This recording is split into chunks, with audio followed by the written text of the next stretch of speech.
Welcome to another episode of the Watchdog podcast here on Mint Press with me, Lowkey. As you know, weekly we are going against the grain, really focusing and honing in on the stories which are routinely ignored by the mainstream media.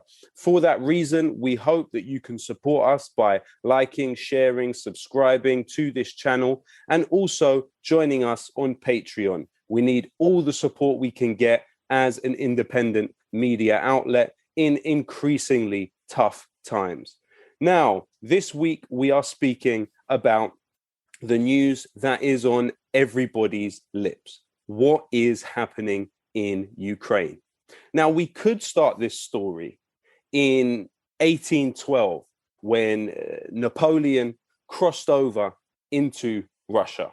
We could start this story in 1917 when the British, along with the Americans and the Japanese and the French, invaded Russia to do what Winston Churchill described as strangle the revolution in its cradle.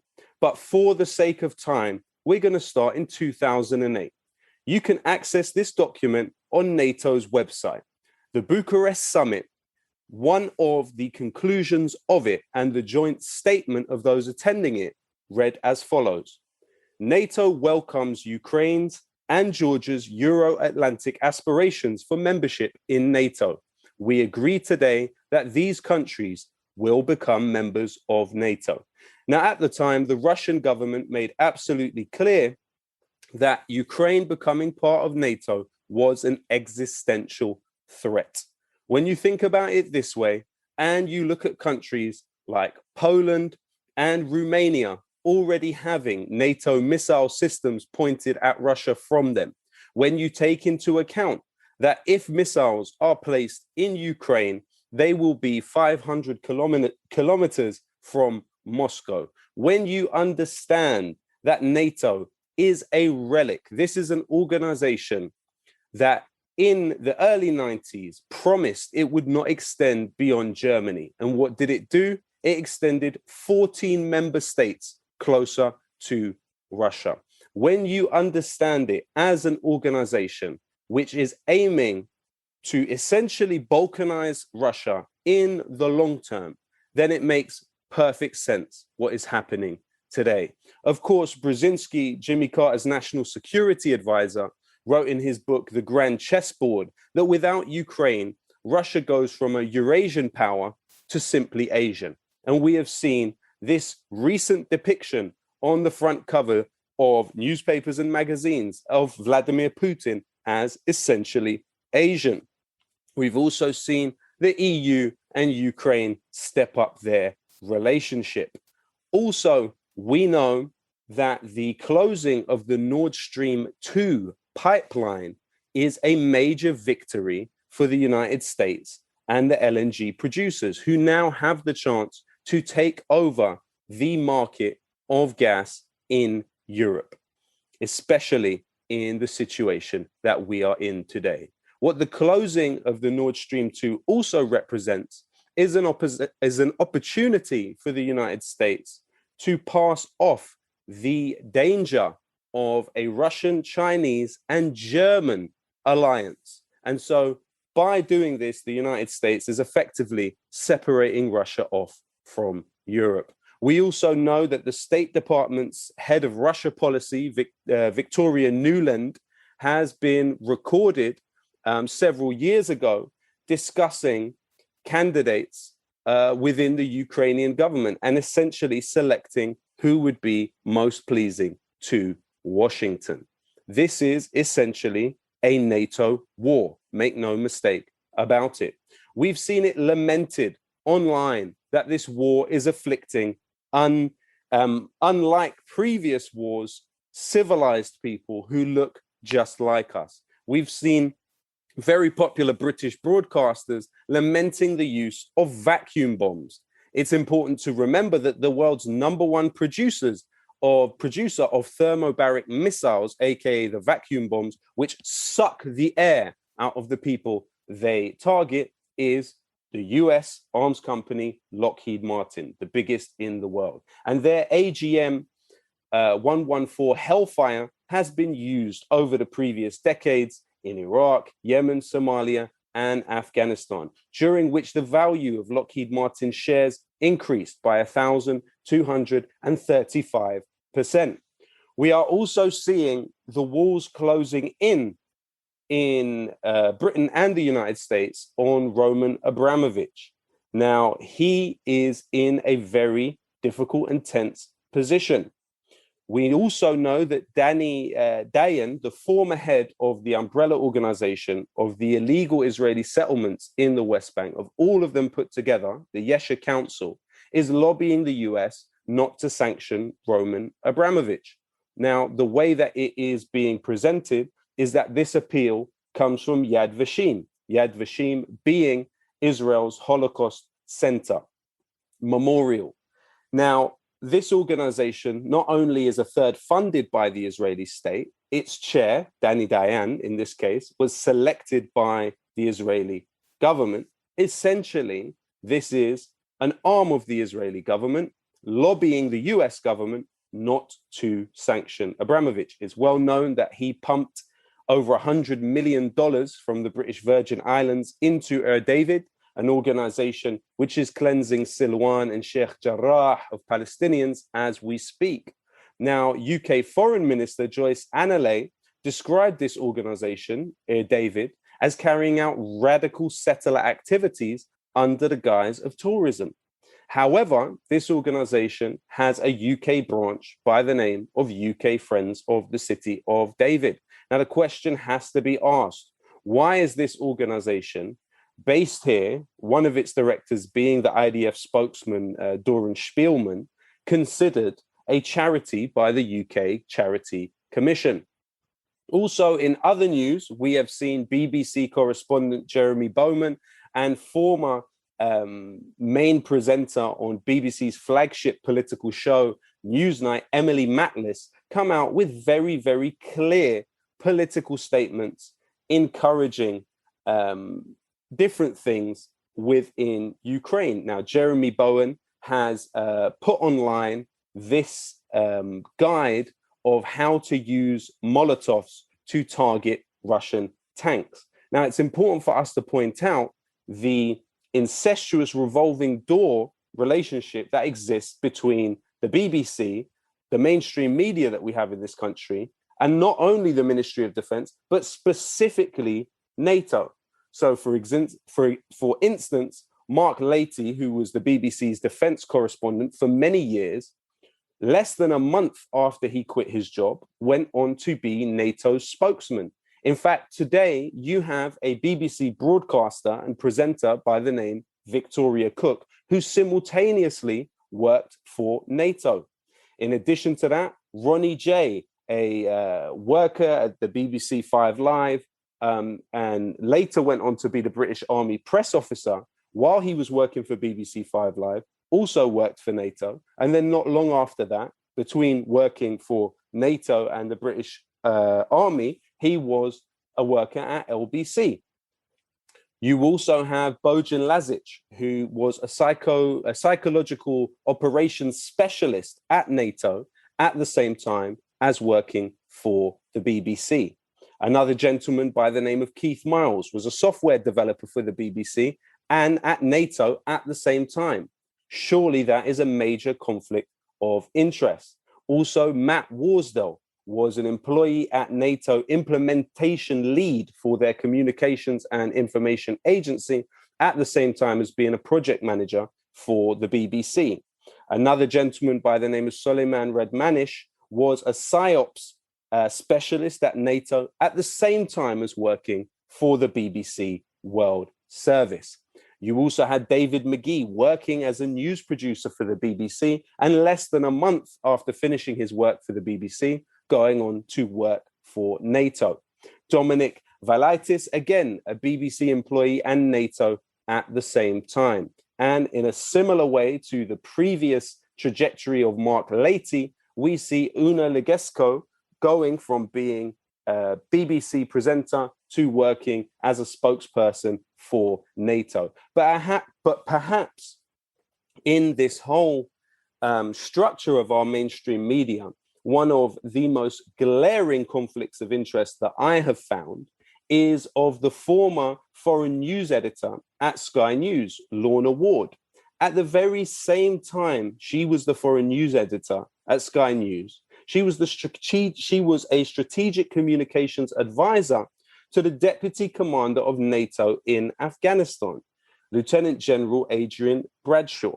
She claims to have advised Bradshaw on all media and communications issues and planned all media engagements while also working as foreign news editor for Sky News. Today, she runs her own private company, which she claims also has contracts with the Israeli government.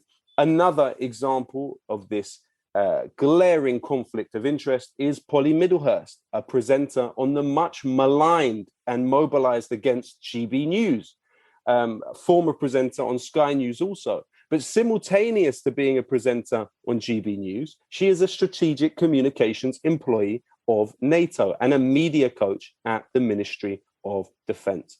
These are the kind of conflicts of interest which exist today in our media sphere. And our job, as Asa does so well, our guest who's coming up now, cutting through these relationships, cutting through the crap and getting straight to the story. So today it's my pleasure to be joined by one of my favorite journalists. He has broken so many important stories, especially regarding Palestine and the activities of the Israel lobby in this country. We're joined today on the Watchdog by Asa Winstanley. Asa, how are you?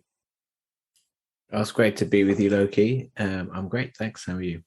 I'm really good. Now, we know that a lot of attention has recently been poured. In a way, the mainstream media has weaponized the Jewish heritage of Zelensky, the president of Ukraine, to try and stave off these genuine inquiries into the nature of the groups fighting in Ukraine, like the Azov Battalion, C-14, and others. Now, you at Electronic Intifada, as early as 2018, were pointing out some of these aspects of the Azov Battalion. So first, can you just break down for us, how could Ukraine have a problem with Nazis if the President Zelensky is Jewish?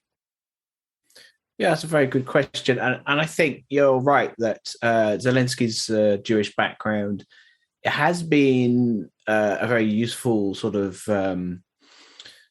tool in the information war. I mean, we've seen it quite a lot this week. Every time I tweet something about the Azov Battalion, I get all these mysterious Twitter followers with all these mysterious Twitter accounts that have just popped up, most of them in the last month or two. Mike Brown 56789.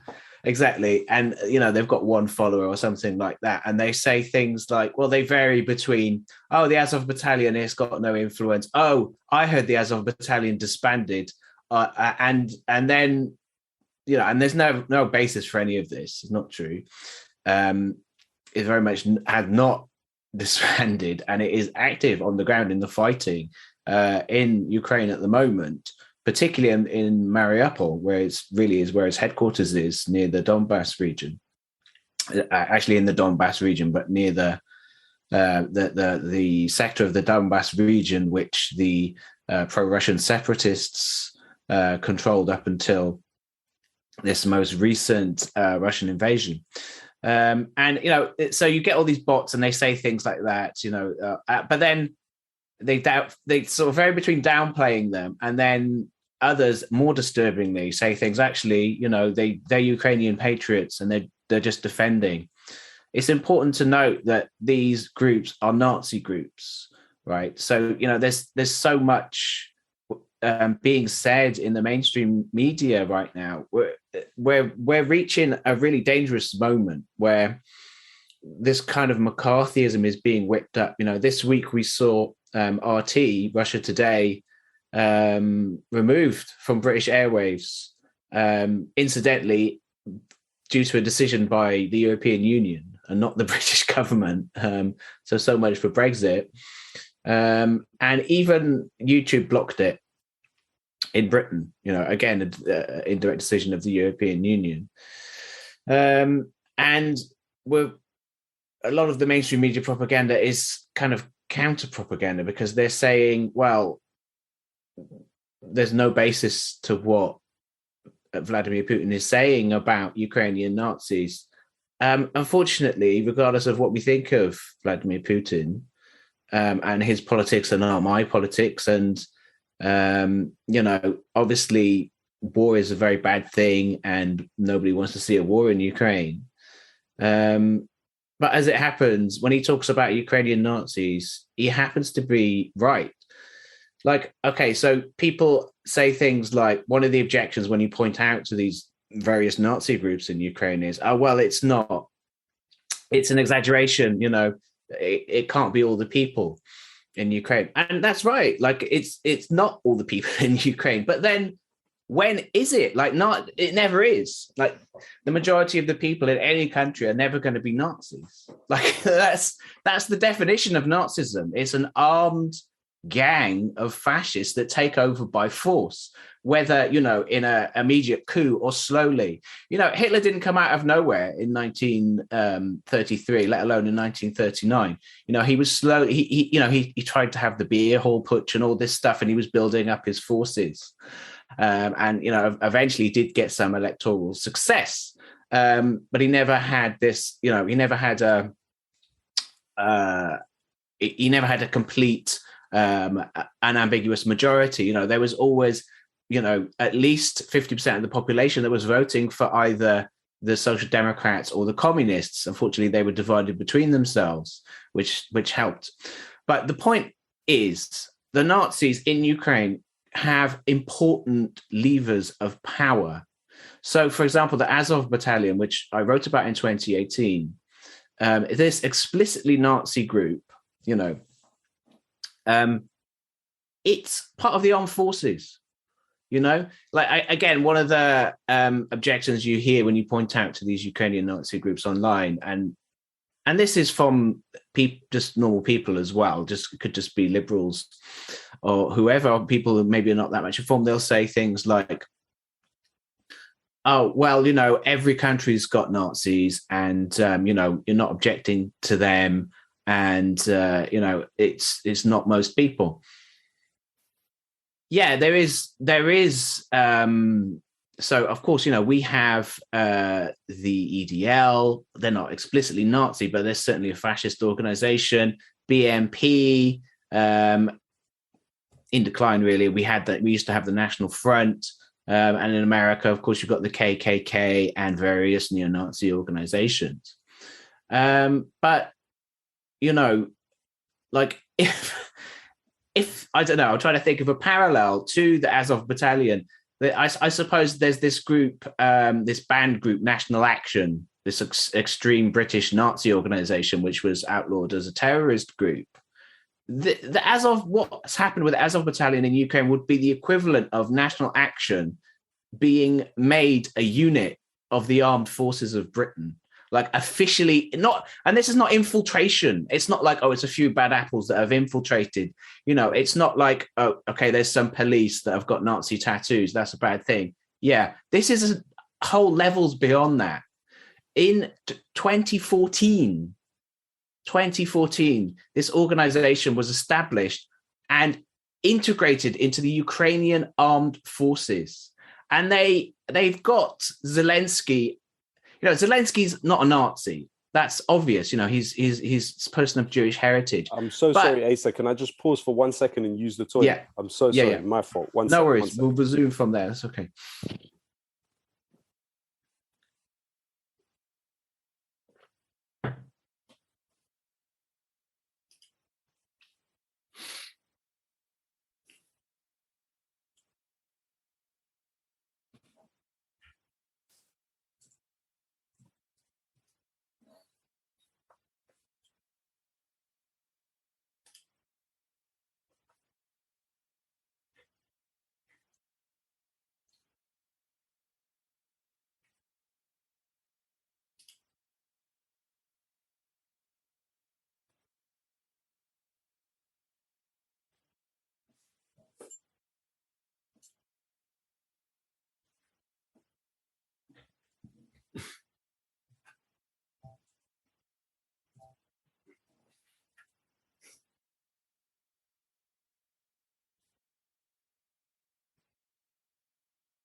Yes, sorry about that, bro. That's So right. I think one aspect also of this equation, which hasn't received enough attention, is the presence of Igor Kolomoisky as a major, in fact, the top funder of Zelensky, but simultaneous to that, being a top funder of the Azov battalion and also the Idar battalion, who Zelensky has recently put in charge. A former commander of the Idar battalion as the regional administrator of Odessa.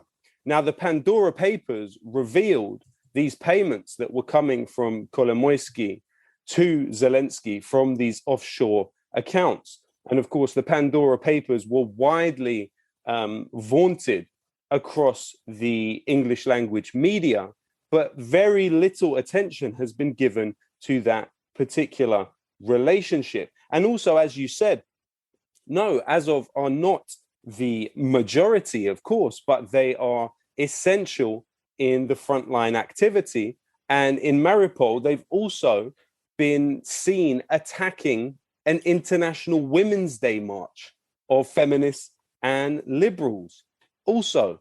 So it's very important. It's a very important part of the story, which is not being engaged with. I mean, also, Asa, in the past, we've had conversations about NATO's ability to subsume Nazis across the last 50, 60, 70 years. Can you tell us a bit about that, please?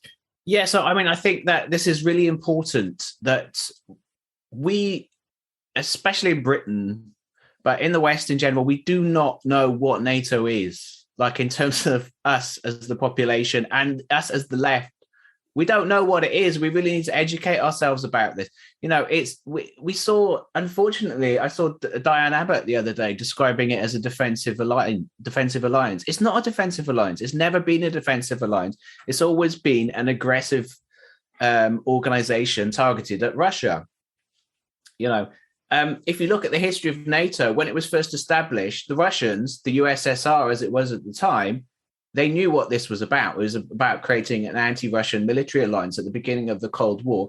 So the Russians said, okay, but ostensibly they were saying, oh, this is a defensive alliance. That's the lie that has been all along. So the Russians kind of played that game and they said, okay, it's a defensive alliance, so we'll join. We'll apply to join. And they applied to join, and of course they were rejected. So you know, it's a smokescreen. If you look at the expansion of NATO since the end of the Soviet Union, when the Americans infamously promised Gorbachev, not 1 inch further east, we will expand. The exact opposite of that has happened. All that's happened is NATO is expanded more and more towards the borders of Russia. And we have to think, you know, as opposed we are, as we all are to war, what do you think the United States would accept what the Russians have been asked to accept or demanded to accept, which was as essentially the prospect of American nuclear weapons on their border? Do you think if the left-wing president of Mexico, as there is now, started to turn more towards Russia and decided, hang on a minute, I'm going to host Russian nuclear weapons in Mexico on the American border, do you think the Americans would accept that? Of course not. They would, in fact, they would do far more than Putin has done in this limited invasion and intervention in Russia. The Americans would annihilate Mexico. I mean, they'd do what they did to Iraq. They'd just bomb indiscriminately, destroy, they'd kill 1 million people. They'd just invade and have a regime change. So, you know, we can't really compare the two in that way. So I think it's important to have this context of NATO. And what is NATO?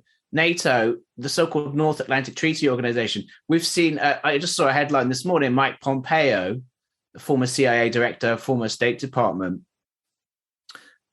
is now saying, oh, well, we should recognize Taiwan. And then the next step will be, of course, to be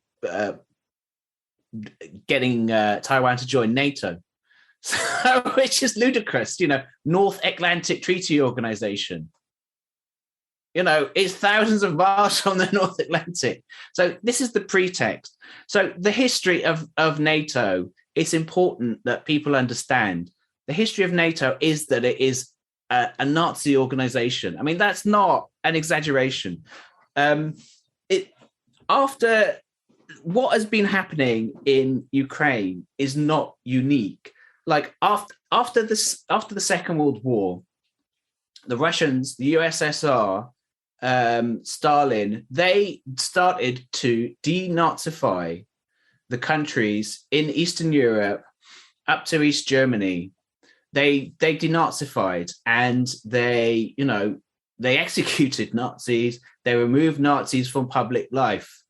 But in Western Europe, with the American occupation in Western Europe, which continues to this day, there's still I don't know how many tens of thousands of American troops in Germany, all over Europe, in Britain. America has nuclear weapons in Britain. The Nazis, the high level Nazis, and we're not talking about neo-Nazis here. There's no neo about it. They were Nazis. They were Hitler's Nazis, leading SS officers, perpetrators of the Holocaust. Some of the worst war criminals were rehabilitated, and they were taken and given top level scientific positions. They were used all over the world in by the American Empire. In all sorts of positions. So you can take one example of an SS officer called Reinhard Gehlen. He was responsible for some of the worst crimes in Eastern Europe. He was a intelligence officer. He was a Nazi intelligence officer. He headed the Nazi intelligence against the USSR during Operation Barbarossa, the Nazi invasion of the Soviet Union. And towards the end of the war, when it was clear the Nazis were losing, he switched sides. He went over to the Americans. His networks were then deployed all over the world to help American empire during the Cold War. And this is a big part, unspoken part of our history. We always which is not taught in schools. Like in our schools, we're always taught about the British war effort during World War II and all this kind of stuff, and how the Blitz and all these kind of things. Those things are true too, but there's this other side to it, which is that yes, we were on the right side in terms of being against the Nazis in World War II, but there was kind of, in a way, at the end, there was a victory of Nazism, because some of the leading Nazis were then able to continue their work. And what happened was, in addition to these, I believe that was it the first Secretary General of NATO was a former Nazi. Am I right in thinking that? Does that sound right to you? I'm not 100% sure on that one. Yeah, I'd maybe edit that one out. I'd have to check that one out. But a lot of leading positions after the end of the Second World War were former Nazis. But in addition to that, and this is quite open, like the West German government as well, the West German government's intelligence services were led by top Nazis, including the Reinhard Gehlen, who I mentioned earlier. So, but in addition to that, what NATO established, what CIA and its predecessor organization, the OSS, and MI6 established, which was then later led and coordinated by NATO, was a series of secret armies across Western Europe, which were overwhelmingly populated by Nazis, neo-fascists, some conservative elements, and even some minority social democrats.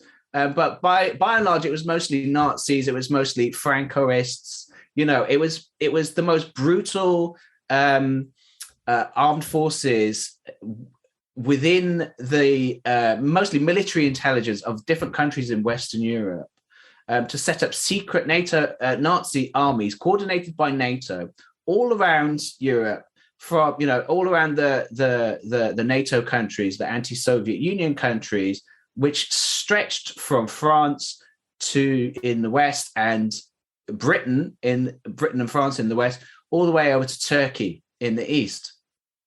And what these groups did was carried out, because they were just absolutely riddled by Nazis, including in West Germany, they carried out atrocities. And these were false flag. Quite often they were false flags. You hear a lot about the sort of kooky conspiracy theorists like Alex Jones like to talk a lot about false flags. But there is false flags in history. They have happened. And we saw this last month or two, there was a lot of talk in the mainstream media about Putin supposedly planning a false flag as a pretext for his invasion of Russia. That never happened. But false flags have happened in history. So, for example, in the context of this NATO secret Nazi army, we saw the Bologna bombing in 1982 in Italy, where I believe it was around 80 civilians were just murdered in this bombing. And it was then made out that this bombing was carried out by so-called hard left groups in Italy as a way to discredit the Communist Party of Italy, which, in contrast to communist parties, the communist parties in Britain, for example, was incredibly popular. It came very close to winning the first elections after World War II. And it was only due to CIA intervention and meddling in that election that it didn't win. But, the Communist Party still remained strong after that. It was a major opposition party. And these kind of sabotage operations had to be carried out. So these kind of false flag operations, so it was made out to be the work of the left, like a left-wing splinter group. In fact, it was the work of what was titled Gladio, Operation Gladio, which was the Italian branch of this network of secret NATO armies, which were absolutely riddled by Nazis and fascists of all kinds. And we could call the network as a whole has come to be known as Gladio, because it was the Italian part of this network which was first exposed in the early 90s. And this all came out. It was quite a big story at the time, especially in the European press. There was a Italian Senate investigation. It was a big scandal, but we've not really learned the lessons from it. And Gladio, I'm sure fake leftists, like especially Paul Mason, would like to say, if they ever acknowledged it, were forced to acknowledge it, would say it's a thing of the past. But I think what we're seeing in Ukraine now represents a kind of victory of Operation Gladio, because, of course, Ukraine in the days of Gladio was part of the Soviet Union, and there was no question of these so-called stay-behinds being in the Soviet Union. There would instead be sabotage operations against Soviet countries. So, what I'm trying to say in a nutshell is that the fact of these Nazis in Ukraine today holding such a huge influence of power, and maybe we can get into more detail about how they do that. There's a long history to it. It doesn't come out of nowhere.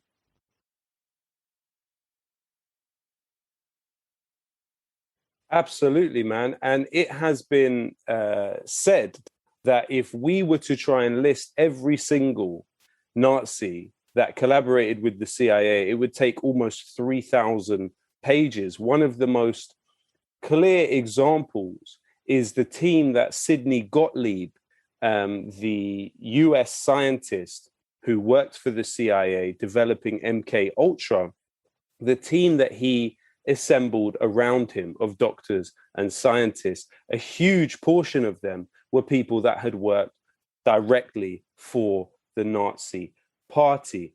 Now, one side of this, which I just want to mention, is also that when cutting Russia off from the global economic system in the ways that the US and many different companies have, you've now seen a bloc develop whereby China, Russia, and India have agreed to trade not in dollars. Now, that in and of itself is an economy of over around 2.5 billion people.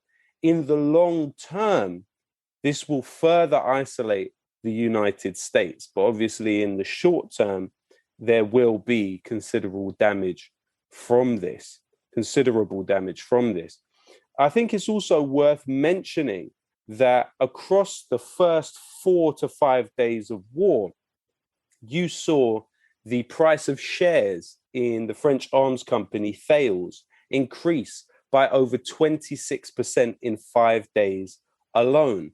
It's important for us to note at this point that Thales, who will no doubt be arming all of the neighbor states to Russia, we know that Ben Wallace, the defense minister here, has called for a boost of over 25 billion of the British arms budget, that Thales have recruited basically a bunch of former British politicians to help them in their mission. One of them is James Arbuthnot, a former Conservative MP who has been on the board of Thales for quite some time. You also have General Timothy Granville Chapman on the advisory board of Thales. He was previously the Vice Chief of Defence. Also, you have Lord Charles Powell, who sits in the House of Lords. He's on the advisory board for Thales since 2015. Very interestingly, you also have former Labour Defence Minister Anne Taylor, who dealt with quite a lot of Thales contracts, has been a consultant advisor at Thales since 2010. And she was actually chief whip during Tony Blair's time from 1998 to 2001. So these are the people that really benefit from wars. Of course, the price of shares in BAE Systems has risen. Well, it rose over 21% in the first 5 days of war. We know that Lockheed Martin and Raytheon, the producers of the Javelin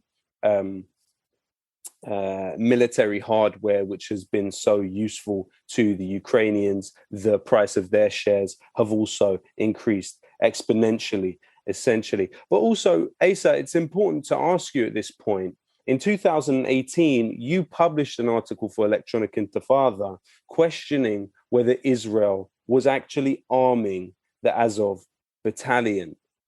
Is that the case? Yeah, it wasn't questioning it. It was saying that they are outright. Because they are.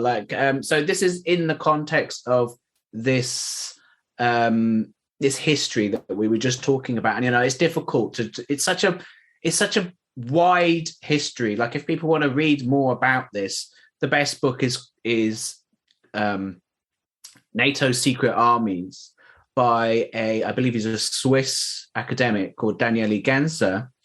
I don't know if you put up graphics. Maybe you could put up the book cover, but it's an excellent book. Like, it's kind of it's a bit hard to get, but it's a bit expensive. It's about 25 pounds, something like that. But you can get it online as well. And I read it recently. It's stunning. Like, it's unbelievable. Like, he goes through all the countries that the Gladio network was operational in, and everything we know about it. And it is so hard to get your head around, because it's like, we have this image, especially in Britain, of we're the good guys, we were on the right side. But actually, you read this book and it's like, well, we're kind of the bad guys. If by we, you mean, depends what you mean by we, obviously. But in terms of the British state, MI6 was training. MI6 and CIA were at the top of all this, because they were giving the training to, like, these Gladio Italian fascists were trained in SAS bases in Britain, and they then used those skills to kill Italian civilians. And this happened all over. These kind of things happened all over Belgium, France, Germany, West Germany. in Portugal. Spain was, of course, ruled by Franco up until the late 70s, the Italian fascist dictator. And Spain was a major base for all these fascist gladio groups carrying out these false flag operations against the civilian population of Western Europe. Portugal before the revolution was a major Portuguese fascists who were really embedded in the Portuguese armed forces and carrying out atrocities in Portugal's overseas colonies before the decolonization of the Portuguese Empire. They all these people went on to carry out crimes in the Gladio network.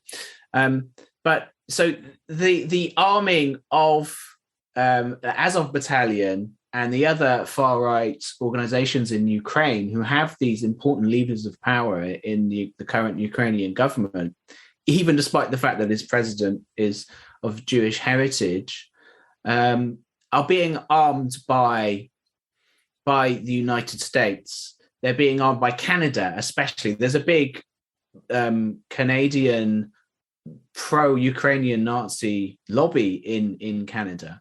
The US, Canada, the European Union, and the UK are all arming and training these Nazi organizations in Ukraine precisely because they are integrated. They're in the armed forces. So they just say, of course, they're not saying, oh, yeah, we're arming Ukrainian Nazis, but that's what they're doing in effect because they are part of the armed forces. They're close to the police now as well, and it's coming from the fact you mentioned earlier this Ukrainian oligarch Igor Kozminsky, right? That's his Kozminsky, is it?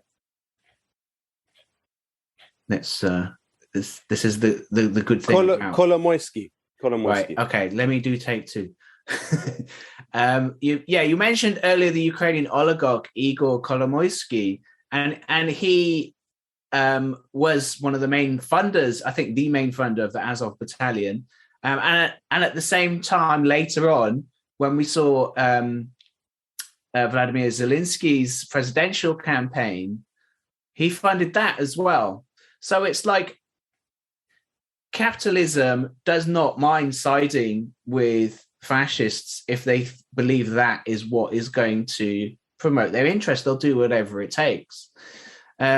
So what we've got is, so in that context, although it's astonishing to think that Israel, which calls itself the Jewish state, is arming a fascist organization, an explicitly Nazi organization, which is actually in a lot of ways still very anti-Semitic, because that is at the roots of its ideology, even though it's kind of disseminating that at the moment.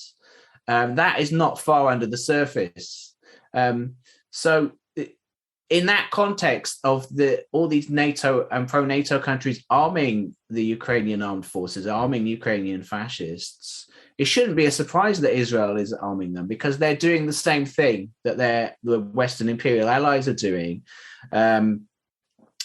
So, what I showed in that article from 2018 is that the story was quite big, and people were like, oh, this is amazing investigative journalism. And it was quite hard work, but like the basics of it are not that hard to find. All I had to do was look on the Azov Battalion's website and their YouTube channels and their online presence, and it's all there. Like, they're openly waving these Nazi flags, this basically a swastika symbol, the wolf's angle, which looks quite similar to a swastika, but it's another symbol that was used by SS tank divisions during World War II. So it's an explicitly Nazi symbol. They also use the black sun, which is a neo-Nazi symbol used all over Europe. They're a Nazi organization. Their founder, and their first military commander, who later attempted to become a politician and had some limited success, but it was beaten back in the last elections, Andrew Beletsky, he's a young guy, right? This is not, a Nick Griffin kind of has-been figure. He's a young military commander. And according to the Telegraph in 2014, he once wrote that, quote, "The historic mission of our nation in this critical moment is to lead the white races of the world in a final crusade for their survival, a crusade against the Semite-led Untermenschen." And this is a Ukrainian writing. So, I mean, I guess this quote has gone through several different levels of translation. So I suppose you'd have to check the original Ukrainian to see if he used the word German word Untermenschen, which is explicitly Nazi. But in any case, in talking about Semite-led Untermenschen, that is an explicitly anti-Semitic statement, what this leads to wider ideas that we're seeing now, where Putin is being presented as this Easterner. We saw in this Wall Street Journal graphic where he's dressed up as Genghis Khan, as if he's this invader from the uncivilized East. And this is the idea that is being presented by these Nazi organizations in Ukraine, and which is why now what we're seeing happen is we're seeing far-right groups, extreme Nazis from all over Europe are going to be now flocking to Ukraine to fight in Ukraine, because there's weapons being given out willy-nilly by the Ukrainian government to anyone who wants them. Heavy weaponry is being pumped in. When we're talking about this Nazi group, the Azov Battalion, you shouldn't picture the BNP. You shouldn't picture the KKK. You shouldn't picture the Proud Boys in America. Yes, they have similar ideologies, absolutely. But these are armies. This is an army, right? The Azov Battalion. It's more like the special forces. Look at their, don't have to take my word for it. Look at their social media. Look at their website. They have tanks. They're very well organized. This is a modern army which is being armed and trained by NATO and by Israel to a lesser extent. So yes, Israel is doing that, and it's doing that. The specific way that I uncovered in my article, they're doing it is by funneling in these rifles, Tavor rifles. So the Israel Military Industries, this Israeli weapons company, has licensed the production of Tavor rifles in Ukraine, and these are then being given by the Ukrainian armed forces to the Nazi. Nothing really neo about it, because there was a continuity of history there between Ukrainian fascists who collaborated with Hitler and participated in the Holocaust to these Ukrainian Nazi groups. And you see, I preserved the photos in my article, but I haven't gone back and checked recently. I'm sure they're still there. You see these Ukrainian Nazis holding Tavor rifles, and it's quite a recognizable Israeli rifle, which is used by Israeli special forces. So and it's all there on their websites. And I even found this one video of this Azov Nazi on YouTube doing like a review. Oh, this is the Tavor rifle. It's produced by this Ukrainian company, and it does this and that. And it was all there.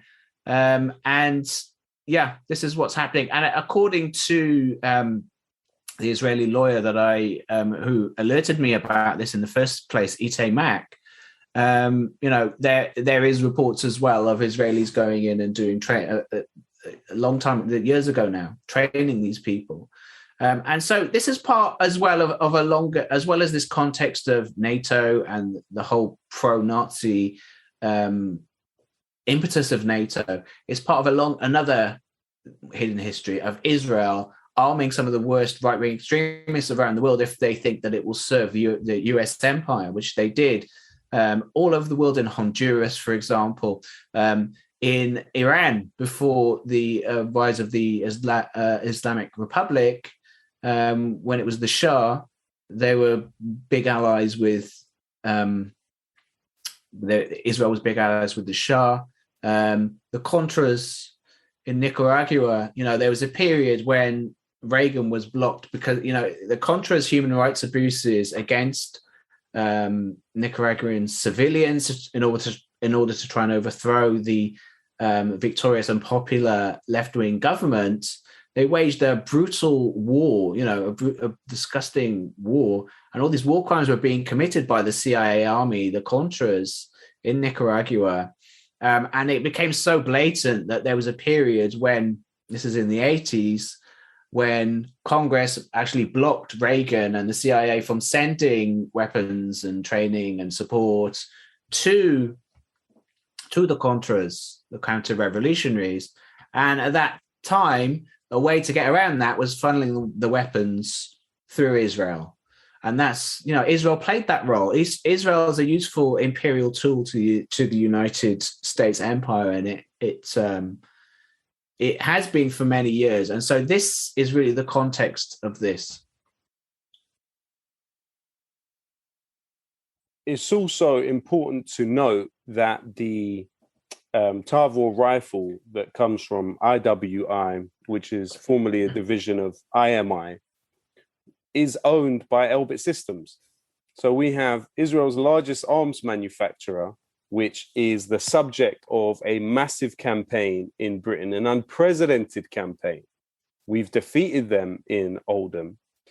This organization is linked to arms being funneled into Ukraine, essentially to pour that country into at least a decade of chaos. We're talking about when you're giving 10,000 rifles out in the capital city, you are turning that population as a legal designation from civilians to quote unquote enemy combatants. So you're encouraging, it's like Hillary Clinton said in that recent interview, this is the Afghanistan model. You draw Russia into the quagmire, which drains it down. You don't really care about this population that you are constantly pushing forward this idea that you're doing this and you're astroturfing the idea that people need to demand boots on the ground. Yeah, because the American empire is willing to fight to the last drop of Ukrainian blood.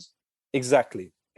And what this is going to mean for people there is disastrous in many ways. Now, Asa, there's a lot more that we could discuss, but I think we are approaching really the end of the show. It would be great to talk more next time about your great investigative work into the Israel Katzner case and the cover-up of that. But what I'd like you to tell us about now is your forthcoming book, and also where people can stay in touch with you and keep on top of your really important and useful work. Okay, so we'll have to cut that bit because I'm not. You haven't said the element. Yeah, I've decided to not. I've made a strategic decision to not publicly talk about the book until the publisher's ready to announce it. No worries. Because I'm a little bit, about censorship and stuff. No worries. But I guess we do that with just like, where can we see your work kind of thing. Okay. Actually, can I just say one more thing before about go ahead before we get on, we round up like that. Go ahead, man. I think this is absolutely the American empire using the Afghanistan model, but I also think they're doing the Syria model. So like you said, like this action by the Ukrainian president of opening up the armories and giving these weapons to anyone who wants them, it's really what, in many ways, is what we saw in Syria. And we see billions really going in from the CIA, from CIA contractors, CIA mercenaries, to funnel to Ukrainians. And what we're seeing is they're, of course, claiming that they're going to be funding essentially moderate rebels, right, against the Russian intervention, against the Russian occupation as they see it. They're going to be arming what they will claim are moderate rebels in exactly the same way as they did in Syria. But what will happen is, in exactly the same way as in Syria, the weapons are going to the worst, most regressive forces in the region. In the case of Syria, it was Al-Qaeda and ISIS. Essentially, that's what happened. All these kind of moderate rebels melted away, but Al-Qaeda and ISIS was really what were being armed in the end of the day. The same way here, the people with the most power who are going to be getting all these weapons are the Azov sector, the Azov battalion, the right sector, and the other Nazi groups in Ukraine, because they are going to be the most determined fighters against the Russians, because they're the most anti-Russian forces. So that's what's going to be happening. And it is we can only hope for de-escalation, for return to negotiations, and for a military wind down, and for a negotiated settlement. But I'm afraid that I fear the same thing happening that you do, which is a decade of chaos in Ukraine funded by NATO weapons. Yeah.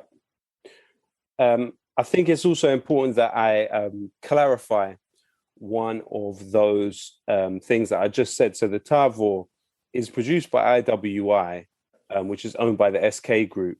Now, formerly, it was a division of IMI, which is owned by Elbit, but it was sold to the SK Group in 2005.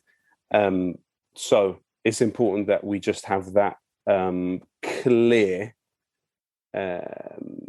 Yes. So Asa,